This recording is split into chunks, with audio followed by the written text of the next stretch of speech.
नमस्कार दोस्तों, ये है ज्ञानधारा चैनल। इसके पहले हम लोग मल्टीपल चॉइस क्वेश्चन सॉल्व कर रहे थे भारत के भूगोल से। तो भारत के भूगोल से आगामी परीक्षाओं में किस प्रकार के प्रश्न पूछे जा सकते हैं, वन लाइनर, उनको हम लोग देख रहे थे। तो अगला जो प्रश्न है 120 प्रश्न तक हम लोग सॉल्व कर चुके थे। आगे प्रश्न है कि राज्य वन स्थिति रिपोर्ट 2019 के अनुसार भारत में वनों एवं वृक्षों का प्रतिशत लगभग कितना है। ऑप्शन दिए हुए हैं 10%, 24%, 15% या 5%। तो आपका जो सही उत्तर है वो क्या है, 24%। अब आपको वन रिपोर्ट आपको देख लेना कि हर 2 वर्ष पे आती है, तो 2021 वाली जो है उसको आपको देख लेना है। अगला जो प्रश्न है हम लोग देख लेते हैं कि अरावली पहाड़ियों में लूनी नदी का उद्गम स्थल निम्नलिखित में से किसके सर्वाधिक पास पड़ता है। ऑप्शन दिए हैं जोधपुर, बीकानेर, उदयपुर या अजमेर। तो आपका जो सही उत्तर है वो आपका है, उत्तर सही है अजमेर। अगला जो प्रश्न है आपका कि उत्तरकाशी किस नदी के तट पर स्थित है। ऑप्शन दिए हैं अलकनंदा, भागीरथी, मंदाकिनी या गंगा। तो आपका जो सही उत्तर है वो आपका है भागीरथी नदी के। अगला प्रश्न है कि निम्नलिखित में से कौन सा जोड़ा सुमेलित नहीं है। एक तरफ नदियां दी हुई तथा उनके उद्गम स्थल दिए हुए हैं। तो गोदावरी नदी का जो उद्गम स्थल वो नासिक जनपद है। क्या सही है ये? हाँ, बिल्कुल सही है। इसके बाद आपका है चंबल, चंबल का मऊ के निकट स्थित है, ये भी आपका सही है। अगला है कृष्णा, महाबलेश्वर के पास है, ये भी आपका सही है। नर्मदा आपका बैतूल नहीं है, बल्कि आपका ये अमरकंटक है। बैतूल की पहाड़ियां जो है आपका कहाँ से निकलता है, तापी नदी निकलती है। तो आपका ये सही सुमेलित नहीं है। अगला प्रश्न है कृष्णा नदी पर निम्नलिखित में से कौन सा बांध है। ऑप्शन दिए मैटूर बांध, नागार्जुन सागर बांध, राणा प्रताप सागर बांध या हीराकुंड बांध। तो आपका जो सही उत्तर है वो आपका कौन सा है, वो है आपका नागार्जुन सागर बांध। अगला प्रश्न है, जानने से पहले आप बताइए कि मैटूर बांध किस नदी पर स्थित है, राणा प्रताप सागर बांध किस नदी पर स्थित है और हीराकुंड बांध किस नदी पर स्थित है। अगला प्रश्न है कि पार्वती परियोजना निम्नलिखित में से किस राज्य की सबसे बड़ी जल विद्युत परियोजना के रूप में विकसित की जाएगी। ऑप्शन दिए हैं जम्मू कश्मीर, हिमाचल प्रदेश, उत्तर प्रदेश, बिहार। तो आपका जो सही उत्तर है वो कौन सा है, वो आपका है हिमाचल प्रदेश। अगला प्रश्न है कि चंदन के वनों को निम्नलिखित में से कौन से राज्य में सर्वाधिक समृद्ध है। ऑप्शन दिए मध्य प्रदेश, आंध्र प्रदेश, कर्नाटक, केरल। तो ये आप लोग कक्षा 5 से ही पढ़ते आए हैं क्या, कर्नाटक। अगला प्रश्न है कि निम्नलिखित में से कौन सी नदी हिमाचल प्रदेश से होकर प्रवाहित नहीं होती है। ऑप्शन दिए सतलज, रावी, चिनाब, झेलम। तो आप बताइए कि हिमाचल प्रदेश से कौन सी नदी प्रवाहित नहीं होती है। तो आपकी है झेलम, जो कि कश्मीर से होकर प्रवाहित होती है। अगला है कि भारत में सर्वाधिक गेहूं उत्पादक राज्य कौन सा। ऑप्शन दिए उत्तर प्रदेश, हरियाणा, पंजाब, बिहार। तो आप बताइए कौन सा आपका उत्तर सही है, वो आपका है उत्तर प्रदेश। अगला प्रश्न है कि भारत में वर्षाहीन खेती किस क्षेत्र में बहुतायत में पाई जाती है। ऑप्शन दिए पंजाब का मैदान, कोरोमंडल का मैदानी भाग, दक्कन का पठार या कनाडा का, या कन्नड़ जिसे कहते हैं, का मैदानी भाग। तो आप बताइए वर्षाहीन खेती किस क्षेत्र में सबसे ज्यादा पाई जाती है। तो आपका है कोरोमंडल के मैदानी भाग में।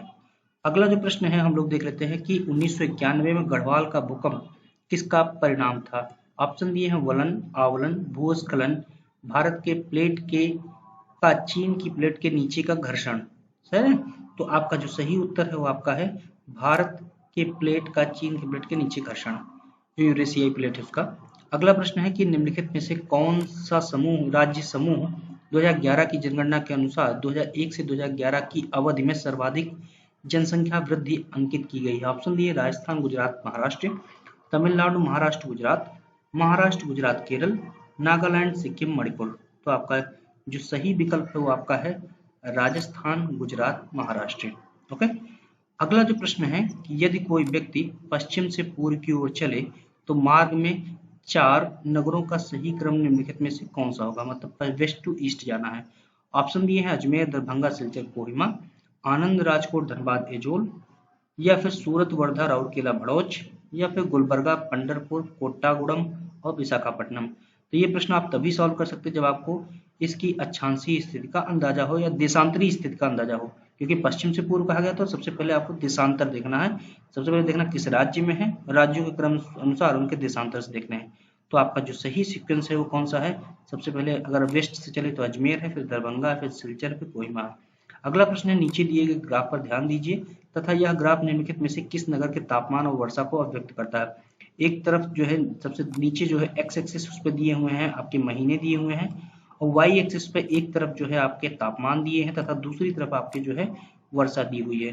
तो आप देख लीजिए आपके विकल्प क्या दिए हुए हैं, चंडीगढ़, गुवाहाटी, भोपाल या चेन्नई। तो आप देख लीजिए कि जो आपका महीना है कौन सा, ये आपका है मई और जून का महीना। इस महीने में आपकी जो है वर्षा उतनी नहीं होती। वर्षा कब होती है आपकी? अक्टूबर नवंबर के महीने में होती है। ठीक है, तो आप समझ में आ रहा होगा कि मतलब कि जाड़े में वर्षा किन स्थानों पे होती है, तो आपका तुरंत समझ में आ जाएगा कि आपका चेन्नई हो जाएगा विकल्प। अगला प्रश्न है कि विश्व के 2.4% क्षेत्रफल में भारत की विश्व की कितनी जनसंख्या का पोषण करता है? ऑप्शन दिए 7%, 9%, 12% या 17%। तो आपका जो सही उत्तर है वो आपका है कौन सा? वो है आपका 17%। ओके। अगला प्रश्न है कि न्यू मूर द्वीप समूह कहाँ स्थित है? ऑप्शन दिए अरब सागर में, हिंद महासागर में, पाक जल संयोजक में या बंगाल की खाड़ी में। तो आपका जो सही उत्तर है वो आपका है बंगाल की खाड़ी में। और ये विवाद रहता है भारत और बांग्लादेश के बीच में। अगला है कि भारत के मूल निवासियों के विषय में विश्वास किया जाता है कि वह जिस नस्ली जाति से संबंधित थे उसको कहा जाता था। ऑप्शन दिए हैं द्रविड़, निग्राइड, प्रोटो ऑस्ट्रेलाइड या मंगोलाइड। तो आपका जो सही उत्तर है वो आपका है द्रविडियन। अगला प्रश्न हम लोग देख लेते हैं कि नागार्जुन सागर बांध किस राज्य और नदी पर बनाया गया है? ऑप्शन दिए हैं आंध्र प्रदेश में कृष्णा, महाराष्ट्र में गोदावरी, कर्नाटक में कृष्णा या गुजरात में गोदावरी। तो आपका जो सही उत्तर है वो कौन सा है? सही उत्तर है आपका आंध्र प्रदेश में कृष्णा। अगला है कि कहाँ पर काली मिट्टी वाले क्षेत्र सबसे अधिक खेती होती है? आंध्र प्रदेश, महाराष्ट्र, उत्तर प्रदेश या बिहार। तो दक्कन का पठार वाला भाग जो है आपका काली मिट्टी का क्षेत्र कौन सा है? वो आपका हो जाएगा महाराष्ट्र। अगला है कि भारत में सबसे बड़ा पश्चिमभूमि पत्तन कहाँ पर स्थित है? ऑप्शन दिए हैं मुंबई, कोलकाता, चेन्नई या कांडला। तो आपका जो सही उत्तर है वो आपका है मुंबई। अगला प्रश्न है कि कावेरी नदी का उद्गम स्थल है? ऑप्शन दिए हैं तिरुचि, मैसूर, ब्रह्मगिरी या अमरकंटक। तो आपका जो सही उत्तर है वो आपका है ब्रह्मगिरी की पहाड़ियां हैं जहां से कावेरी का उद्गम होता है। अगला है कि कौन सी नदी समुद्र में नहीं मिलती है? ऑप्शन दिए गंगा, यमुना, नर्मदा, गोदावरी। तो आपको मालूम है यमुना क्या है?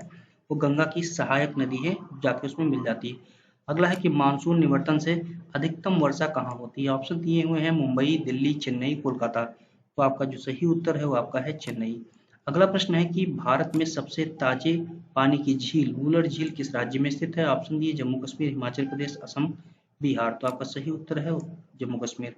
फिर सुमेलित करना है सूची एक में जो है बांध दिए हैं तथा किस राज्य में स्थित वो दिया हुआ। तो कोसी बांध आपका कहाँ है? वो आपका बिहार में हो गया। नागार्जुन सागर जो बांध है वो आंध्र प्रदेश में हो गया। इसी तरह से मयूराक्षी आपका पश्चिम बंगाल में हो गया। हीराकुंड आपका जो है उड़ीसा में हो गया। अगला जो प्रश्न है कि लूनी नदी किस राज्य में प्रवाहित होती है? ऑप्शन दिए पंजाब, महाराष्ट्र, उत्तर प्रदेश। तो आपको मालूम है राजस्थान में। अगला प्रश्न है कि गुजरात का सबसे बड़ा तेल क्षेत्र कौन सा है? ऑप्शन दिए हुए हैं कारी, कलोल, अंकलेश्वर या सानंद। तो आप बताइए क्या कौन सा आपका सही उत्तर है? तो आपका है अंकलेश्वर। अगला प्रश्न है राष्ट्रीय राजमार्ग 42 निम्नलिखित में से किन किन नगरों के बीच में है? ऑप्शन दिए आगरा, कोलकाता, मुंबई, दिल्ली या फिर श्रीनगर, कन्याकुमारी या फिर कोलकाता, दिल्ली। तो आप बताइए कि आपका कौन सा सही उत्तर है? तो आपका सही उत्तर है श्रीनगर को कन्याकुमारी से जोड़ता है। ठीक है, कौन सा? आपका NH42। अगला जो प्रश्न है हम लोग देख लेते हैं कौन सा है कि दुधवा राष्ट्रीय उद्यान कहाँ पर स्थित है? तो ये आपका उत्तर प्रदेश में स्थित है, लखीमपुर खीरी में। ठीक है। अगला जो प्रश्न है कि पूर्वोत्तर भारत में असम से पृथक करके अनेक राज्य बनाए गए, निम्नलिखित में से कौन सा युग्म है जो उसमें उनमें से नहीं है? ऑप्शन दिए हैं मणिपुर, त्रिपुरा, अरुणाचल प्रदेश, नागालैंड, मणिपुर, मेघालय, मिजोरम, अरुणाचल प्रदेश। तो आप बताइए कौन सा आपका विकल्प सही है? तो आपका मणिपुर और त्रिपुरा असम से निकालकर नहीं बनाए गए राज्य है। ठीक है। अगला जो प्रश्न है कि निम्नलिखित में से कौन सा नगर महाद्वीपीय जलवायु को प्रदर्शित करता है? कॉन्टिनेंटल क्लाइमेट को प्रदर्शित करता है। कोलकाता, मुंबई, चेन्नई आपके समुद्री है, तो दिल्ली आपका जो है कॉन्टिनेंटल को प्रदर्शित करता है। अगला प्रश्न है कि निम्नलिखित में से कौन सा नगर किसी नदी के तट पर बसा नहीं है? ऑप्शन दिए सूरत, कटक, भोपाल या मैसूर। तो आप बताइए कौन सा आपका सही विकल्प है? तो वो है आपका भोपाल, जो कि झीलों के किनारे स्थित है, ताकि नदी के किनारे। अगला जो प्रश्न है आपका कि भारत में प्रथम बहुउद्देशीय परियोजना का निर्माण किस नदी पर किया गया? सभी को मालूम है कि दामोदर पर 1948 में किया गया था। और बहुउद्देशीय नदी घाटी परियोजनाओं को पंडित जवाहरलाल नेहरू ने आधुनिक भारत के मंदिर कहे। अगला प्रश्न है कि भारत का प्रथम जल विद्युत केंद्र कहाँ पर स्थापित हुआ? ऑप्शन दिए हैं भाखड़ानागल, कुंभकोणम, अड़यार या शिव समुद्रम। तो 1902 में आपका जो है शिव समुद्रम की स्थापना हुई थी। अगला प्रश्न है कि निम्नलिखित में से कौन सा कृत्रिम बंदरगाह है? ऑप्शन दिए विशाखापट्टनम, नावासोवा, चेन्नई या कोलकाता। तो आपका जो सही उत्तर है वो आपका है चेन्नई। अगला जो प्रश्न है कि भारत का प्रथम उर्वरक कारखाना किस राज्य में स्थापित हुआ? ऑप्शन दिए हुए हैं उत्तर प्रदेश, मध्य प्रदेश, कर्नाटक, गुजरात। तो आपका जो सही उत्तर है वो आपका है कर्नाटक। अगला प्रश्न है कि सलाल परियोजना स्थित है, ऑप्शन दिए हुए हैं मणिपुर, हिमाचल प्रदेश, जम्मू कश्मीर, नेपाल। तो आपका जो सलाल विद्युत परियोजना है वो कहाँ पर स्थित है, वो आपकी है जम्मू कश्मीर में, चिनाब नदी पे। अगला प्रश्न है सुमेलित करना है, एक तरफ जनजातियां दी तथा किस राज्य में जनजातियां पाई जाती है वो दिया। तो टोडा आपको मालूम है कहाँ पे है, वो है आपका तमिलनाडु में। तो ए का आपका कौन सा हो जाएगा, 4। तो सबसे पहले आप देख लीजिए ए का 4 वाला, ये वाला ऑप्शन सही होगा, मतलब 4 1 2 3। अब 4 1 2 3 में आप सीधे देख लीजिए कि संथाल जो है कौन सा हो जाएगा, वो आपका झारखंड हो जाएगा। फिर उसके बाद पललियार जो है आपका केरल हो जाएगा, खासी आपका जो है मेघालय हो जाएगा। आसानी से आप लगा लीजिएगा। अगला जो प्रश्न है हम लोग देख लेते हैं कि अंकलेश्वर में सर्वाधिक मात्रा में प्राप्त हुआ है। ऑप्शन दिए यूरेनियम का भंडार, कोयला का भंडार, तेल, प्राकृतिक गैस का भंडार या हीरो का भंडार। तो सभी को मालूम है कि तेल और प्राकृतिक गैसों का भंडार। अगला है कि हल्दिया स्थित है। ऑप्शन दिए पश्चिम बंगाल, उड़ीसा, असम, बिहार। तो हल्दिया आपका कहाँ पे स्थित है, वो आपका है पश्चिम बंगाल में स्थित है। अगला प्रश्न है कि निम्नलिखित में से किस नगर के पास पुष्कर झील स्थित है। सभी को मालूम है कहाँ पुष्कर झील है, जहाँ पर ब्रह्मा जी का एकमात्र मंदिर है भारत में। कौन सा स्थान है, वो है आपका अजमेर। अगला प्रश्न है कि 3 बीघा निम्नलिखित में से किस राज्य में स्थित है। ऑप्शन दिए हुए हैं असम, बिहार, मेघालय, त्रिपुरा या उपरोक्त में से कोई नहीं। तो आपका जो सही उत्तर है, आप बताइए कौन सा सही उत्तर है। तो आपका सही उत्तर है उपरोक्त में से कोई नहीं। अगला जो प्रश्न है आपका 163 नंबर की कुम्हरे गांव, जो कि 1992 में समाचारों में चर्चित था, निम्नलिखित में से किस राज्य में स्थित है। ऑप्शन दिए राजस्थान, उत्तर प्रदेश, बिहार, उड़ीसा, उपयुक्त में से कोई नहीं। तो आपका जो सही उत्तर है वो आपका है राजस्थान।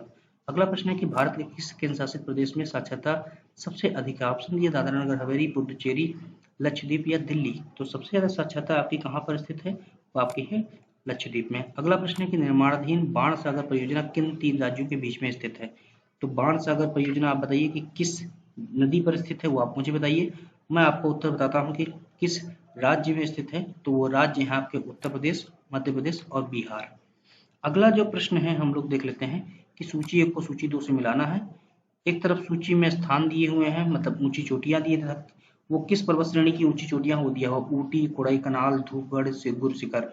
और नीचे जो पहाड़ियां दी हुई हैं वो आपका सतपुड़ा, पलानी, नीलगिरी और अरावली है। तो ऊटी जो है ये किसकी है, आप बताइए किसकी ऊंची सबसे ऊंची चोटी है। तो ऊटी जो है आपकी किसकी है, वो है आपकी नीलगिरी की सबसे ऊंची चोटी। कोडाई कनाल जो है आपकी, वो है आपकी पलानी की। इसी तरह से धूपगढ़ आपकी जो है सतपुड़ा की है और गुरु शिखर आपकी अरावली की है। तो आप इसको सीक्वेंस से लगा देंगे। अगला जो प्रश्न है आपका कि निम्नलिखित में से कौन सा सुमेलित नहीं है। कांडला गुजरात सही है, मंगलोर आपका कर्नाटक, तूतीकोरिन तमिलनाडु, पारादीप पश्चिम बंगाल। तो पारादीप आपका जो है उड़ीसा में। अगला है तीर्थ स्थल बद्रीनाथ किस नदी के किनारे पर स्थित है। ऑप्शन दिए भागीरथी, अलकनंदा, गंगा या इनमें से कोई नहीं। तो आपका जो सही उत्तर है वो कौन सा है, अलकनंदा के किनारे। अगला प्रश्न है कि निम्नलिखित में से अंडमान निकोबार द्वीप समूह का दक्षिणतम द्वीप कौन सा है। ऑप्शन दिए कार निकोबार, छोटा निकोबार, बड़ा निकोबार या मिनिकॉय द्वीप। तो आपका जो सही उत्तर है वो आपका है बड़ा निकोबार। अगला प्रश्न है कि तमिलनाडु के तटीय भागों में जाड़ों में वर्षा की प्राप्ति निम्नलिखित में से किससे होती है। ऑप्शन दिए उत्तरी पूर्वी मानसून, दक्षिणी पश्चिमी मानसून, स्थलीय एवं सागरीय समीर या बंगाल की खाड़ी के तूफानों से। तो आपका जो सही उत्तर है वो आपका है उत्तरी पूर्वी मानसून से। अगला प्रश्न दिया हुआ कि इम्फाल किसकी राजधानी, सबको मालूम है, छोटा सा क्वेश्चन है, वो है आपका मणिपुर का। अगला है महेंद्रगिरी चोटी स्थित है पूर्वी घाट में, पश्चिमी घाट में, विंध्याचल में या शिवालिक में। तो ये भी आपको उत्तर मालूम है, आपका पूर्वी घाट की सबसे ऊंची चोटी है। अगला प्रश्न है कि निम्नलिखित में से कौन सा नदी रिफ्ट घाटी से होकर प्रवाहित होती है। तो आपको मालूम है नर्मदा नदी है। बहुत वन लाइनर क्वेश्चन है, बहुत ज्यादा कठिन नहीं है। अगला प्रश्न है कि रेलवे कोच का कारखाना निम्नलिखित में से कहाँ पर स्थित है। ऑप्शन दिए वाराणसी, पीठमपुर, जबलपुर या पेराम्बूर। तो आपका जो सही उत्तर है वो आपका है पेराम्बूर। अगला प्रश्न है कि भारत में वन अनुसंधान संस्थान फॉरेस्ट रिसर्च इंस्टीट्यूट कहाँ पर स्थित है। तो आपका उत्तर है देहरादून में। अगला जो आपका प्रश्न है कि थालघाट और भोरघाट निम्नलिखित में से किस तट पर स्थित है। ऑप्शन दिए मालाबार, कोरोमंडल, कोंकण या उपरोक्त में से कोई नहीं। थालघाट और घाट जो है वो आपके कहाँ पर स्थित है, वो आपके स्थित है कोंकण तट पे। अगला जो प्रश्न है हम लोग देख लेते हैं क्या है कि अगला प्रश्न है कि निम्नलिखित में से कौन सा अभ्यारण्य जंगली हाथियों के लिए प्रसिद्ध है। ऑप्शन दिए चंद्रप्रभा, बांदीपुर, मानस या पेरियार। तो जंगली जो हाथियों के लिए प्रसिद्ध है वो आपका है पेरियार। अगला प्रश्न है कि डलहौजी नामक पर्वतीय पर्यटन केंद्र निम्नलिखित में से किस राज्य में स्थित है। ऑप्शन दिए हैं गोवा, केरल, हिमाचल प्रदेश या जम्मू कश्मीर। तो डलहौजी आपका जो स्थित है वो कहाँ पे है, वो आपका है हिमाचल प्रदेश में। अगला प्रश्न है कि असम में शीतकालीन चावल या धान की फसल किस नाम से जानी जाती है। ऑप्शन दिए हैं आड़ू, साली, बोड़ो या अमन। तो ये कही जाती है, आपको किस नाम से जानी जाती है? वो कही जाती है शाली के नाम से। अगला जो प्रश्न है आपका कि भारत और एशिया की एकमात्र अधोभौमिक संजय जल विद्युत परियोजना निम्नलिखित में से किस राज्य में स्थित है? ऑप्शन दिए हैं अरुणाचल प्रदेश, उत्तर प्रदेश, हिमाचल प्रदेश या फिर आपका आंध्र प्रदेश। तो आपका जो सही उत्तर है वो आपका है हिमाचल प्रदेश, संजय जल विद्युत परियोजना। अगला प्रश्न है कि पीपला घाट दर्रा निम्नलिखित में से किस पर्वतीय भाग में स्थित है? ऑप्शन दिए हुए हैं पश्चिमी घाट, पूर्वी घाट, विंध्याचल पर्वत या फिर आपका जो है अरावली। तो आपका जो सही उत्तर है वो आपका है कहाँ पर? अरावली में। अगला जो प्रश्न है आपका, भारत में वृक्षारोपण उत्सव जिससे वन महोत्सव कहा जाता है कि जन्मदाता कौन है? ऑप्शन दिए महात्मा गांधी, के एम मुंशी, पंडित जवाहरलाल नेहरू या आचार्य विनोबा भावे। तो आपका जो सही उत्तर है वो आपका है के एम मुंशी, जो कि भारत में वृक्षारोपण जो महोत्सव होता है उसके जनक माने जाते हैं। अगला प्रश्न है राष्ट्रीय पर्यावरण शोध संस्थान नेशनल एनवायरमेंटल रिसर्च इंस्टीट्यूट निम्नलिखित में से किस स्थान पर स्थित है? ये आपका सही उत्तर है वो आपका है नागपुर, जिसे नीरी कहते हैं। ओके, अगला जो प्रश्न आपसे पूछा गया है कि भारत में प्रथम लहर ऊर्जा या वेव एनर्जी प्रोजेक्ट निम्नलिखित में से किस स्थान पर स्थापित की गई? ऑप्शन दिए बिझिंजाम, दूसरा है कांडला, धारवाड़ या कारवार। तो आपका जो सही उत्तर है वो आपका है बिझिंजाम। अगला प्रश्न है कि दाफला और सिंगपो जनजातियां निम्नलिखित में से किस प्रदेश में पाई जाती हैं? ऑप्शन दिए आंध्र प्रदेश, हिमाचल प्रदेश, अरुणाचल प्रदेश एवं छत्तीसगढ़। तो आपका जो सही उत्तर है वो आपका है अरुणाचल प्रदेश। अगला प्रश्न है कि साइलेंट वैली प्रोजेक्ट से संबंधित किस राज्य में स्थित है? ऑप्शन दिए कर्नाटक, केरल, महाराष्ट्र या हिमाचल प्रदेश। तो साइलेंट वैली आपको मालूम है कि कहाँ पर स्थित है? वो आपका है केरल में। अगला जो प्रश्न है हम लोग देख लेते हैं क्या है कि काईकालूर खनिज तेल क्षेत्र निम्नलिखित में से किस नदी घाटी में स्थित? ऑप्शन दिए कृष्णा, गोदावरी, ब्रह्मपुत्र, नर्मदा, ताप्ती या कावेरी। तो आपका जो सही उत्तर है, आप काईकालूर जो खनिज तेल है वो आपका पाया जाता है कृष्णा एवं गोदावरी। अगला जो प्रश्न है कि भारत की अधिकांश जनजातियां निम्नलिखित में से किस प्रजाति से संबंधित हैं? ऑप्शन दिए हुए निग्राइड, मंगोलाइड, प्रोटो ऑस्ट्रेलियाइड या निग्रिडो। तो आपका जो सही उत्तर है वो आपका है प्रोटो ऑस्ट्रेलियाइड। अगला जो प्रश्न है आपका कि उम्बूर, कमल सागर, सिपाही जल झीलें निम्नलिखित में से किस राज्य में स्थित हैं? उम्बूर, कमल सागर और सिपाही जल। तो ये आपके ऑप्शन दिए हैं असम, त्रिपुरा, नागालैंड, मणिपुर। तो आपका जो सही उत्तर है वो आपका है कौन सा? त्रिपुरा में। अगला प्रश्न है कि पंजाब और हरियाणा के मैदानी भागों में स्थित बाढ़ के मैदानों को निम्नलिखित में से किस नाम से जाना जाता है? ऑप्शन दिए हैं बेट्स, चोस, काउर या धांड। तो आपका जो सही उत्तर है वो उसे कहते हैं बेट्स। अगला प्रश्न है कि भारत में मछली के प्रति व्यक्ति सर्वाधिक उपभोग लगभग में 11 किलोग्राम वार्षिक निम्नलिखित में से किस राज्य में पाया जाता है? ऑप्शन दिए हैं गुजरात, पश्चिम बंगाल, महाराष्ट्र और केरल। तो आपका जो सही उत्तर है वो आपका है कौन सा? केरल में। अगला जो प्रश्न है आपका कि भारत एक धनी देश है किंतु इसके निवासी निर्धन है, यह कथन निम्नलिखित में से किसका है? ऑप्शन दिए प्रोफेसर मार्शल, जॉनसन, वीरा एंस्टे या ओएचके स्पेट। तो आपका जो सही उत्तर हुआ है वीरा एंस्टे। अगला प्रश्न है सूची 1 को सूची 2 से मिलाना है। तो आपको मालूम है कि बुनकरों का शहर किसे कहा जाता है? अजमेर को, लेबनान को, पानीपत को या खज्जियार को। तो आप बताइए किसको कहा जाता है? तो ये आपको कहा जाता है किसको? ये कहा जाता है पानीपत को। उसके बाद राजस्थान का जो हृदय है वो किसे कहा जाता है? आप बताइए। वो कहा जाता है अजमेर को। इसी तरह से भारत का मिनी स्विट्जरलैंड किसे कहा जाता है? वो है आपका कौन सा? खज्जियार, जो कि हिमाचल प्रदेश में है। और उसके बाद पश्चिमी एशिया का जो स्विट्जरलैंड कहा जाता है वो आपका लेबनान को कहा जाता है। तो आपका सही उत्तर ये हो जाएगा। अगला प्रश्न है कि भारत में सर्वप्रथम 1774 में कोयले का उत्खनन निम्नलिखित में से किस स्थान पर किया गया? ऑप्शन दिए ब्राह्मणी नदी में, सोहागपुर या रानीगंज या गिरिडीह में। तो आपका जो सही उत्तर है वो आपका है रानीगंज में, 1774 में। अगला प्रश्न है कि भारत में मिलने वाला अधिकांश कोयला निम्नलिखित में से किस भूभाग में निक्षेपित हुआ? ऑप्शन दिए धारवाड़, गोंडवाना, आर्कियन या टर्शियरी। तो आपका जो सही उत्तर है वो आपका है गोंडवाना क्रम का। अगला प्रश्न है कि तुजू दर्रा भारत के किस देश में स्थित है? भारत को किस देश से मिलाता है? तो ऑप्शन दिए म्यांमार, बांग्लादेश, नेपाल या आपका पाकिस्तान। तो आपका जो सही उत्तर है वो आपका है म्यांमार में से जोड़ता है। अगला प्रश्न है कि सिनओल्चू पर्वत शिखर निम्नलिखित में से किस राज्य में स्थित है? ऑप्शन दिए बिहार, जम्मू कश्मीर, हिमाचल प्रदेश, सिक्किम। तो आपका जो सही उत्तर है वो आपका है सिक्किम। अगला प्रश्न है कि राजघाट बांध निम्नलिखित में से किस नदी पर निर्माणाधीन है? ऑप्शन दिए यमुना, गंगा, सोन, बेतवा। तो राजघाट तो आपको मालूम ही है। तो ये आपका जो सही उत्तर है वो आपका है बेतवा नदी पर राजघाट बांध क्या है? निर्माणाधीन है। अगला जो प्रश्न है कि भारत का दक्षिणतम बिंदु इंदिरा पॉइंट निम्नलिखित में से किसमें स्थित है? ऑप्शन दिए हैं तमिलनाडु में, छोटा निकोबार, बड़ा निकोबार या कार निकोबार द्वीप समूह में? तो किसमें स्थित है? वो आपका है बड़ा निकोबार द्वीप समूह में स्थित है। ओके, और उसके बाद इस वीडियो का अंतिम प्रश्न हम लोग यहीं तक करेंगे। कुल 80 वीडियो प्रश्न हम लोग इस वीडियो में सॉल्व कर लिए हैं। अगला प्रश्न है कि मानचित्र में छायांकित निम्नलिखित में से किसको सही प्रकट करता है? ऑप्शन ये काली मिट्टी का क्षेत्र, कपास उत्पादक क्षेत्र, मूंगफली उत्पादक क्षेत्र या ज्वार उत्पादक क्षेत्र। तो आप बताइए कि कौन सा आपका क्षेत्र ये जो दिया गया कौन सा क्षेत्र हो सकता है? तो आपका जो सही उत्तर है वो आपका है मूंगफली उत्पादक क्षेत्र है। आगे हम लोग बात करेंगे, ठीक है, 201 नंबर प्रश्न से कि केंद्रीय सिस्मोलॉजिकल ऑब्जर्वेटरी कहाँ पर स्थित है। ये हम लोग यहाँ से शुरू करेंगे और आगे तक जाएंगे। ठीक है, तो उम्मीद है ये जो 80 प्रश्न है ये भी आगे आपके लिए उपयोगी होंगे। धन्यवाद।